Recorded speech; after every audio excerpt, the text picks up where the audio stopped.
I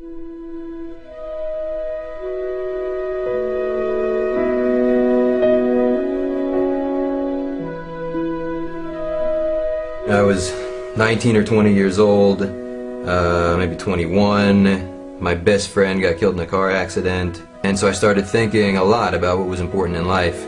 At the same time, the Intifada started, and I started seeing pictures in the newspaper of guys my age who were going into battle. This whole Israel idea, something I hadn't really thought that much about before, and I started feeling like it was really important to me that I was connected to my people. I came to Israel with the idea of joining the army.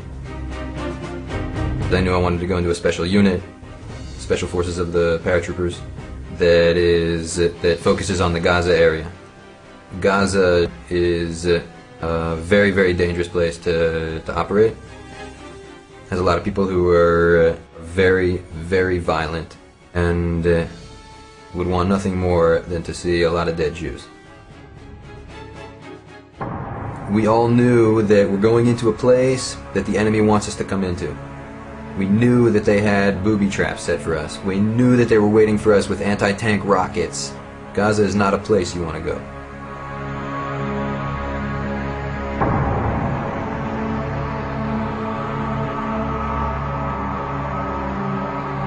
Hundreds of soldiers all around us, and we're all getting ready to go inside, and tanks driving by, and chaos.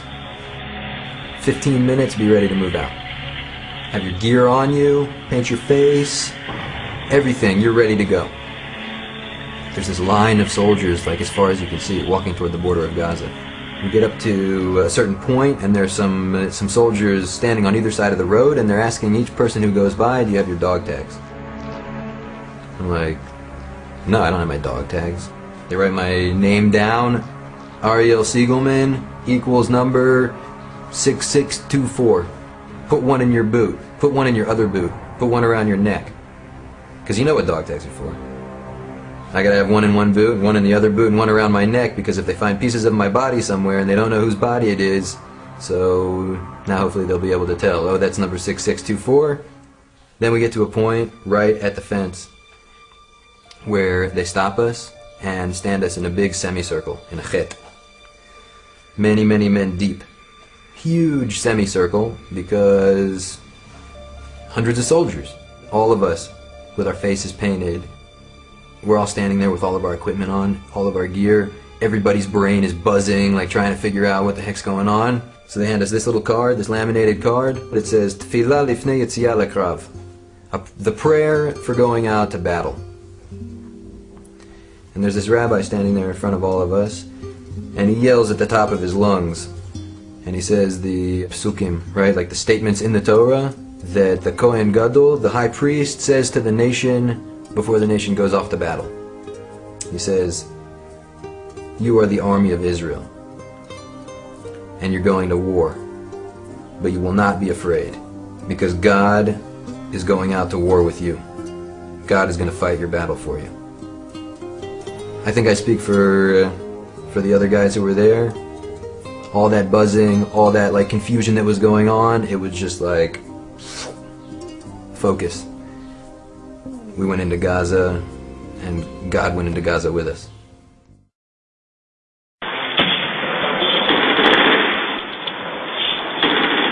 It was like walking into hell. The world is full of explosions. The world is full of smoke. I mean, it was war.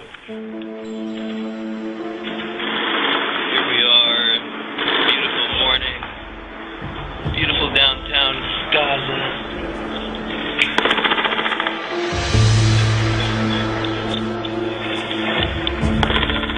I would not have been surprised if there were dozens of dead men.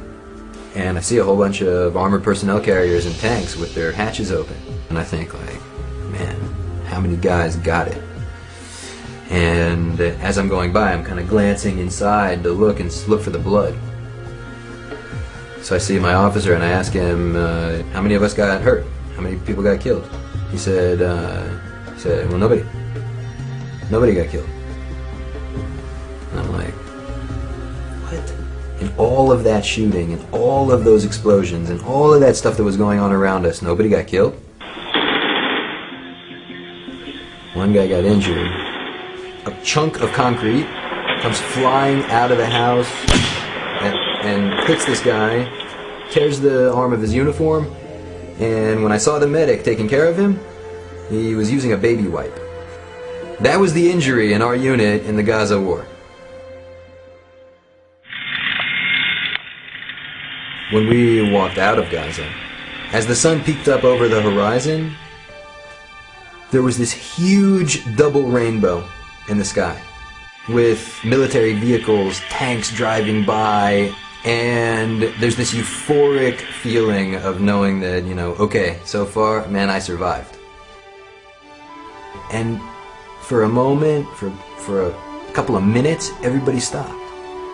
And all these guys are like looking at the sky. I'm telling you, people felt it. The whole time we were in there, we felt it like, what is going on? How come the bullets aren't hitting us? How come the explosions aren't getting us? How come the tripwires, we see them?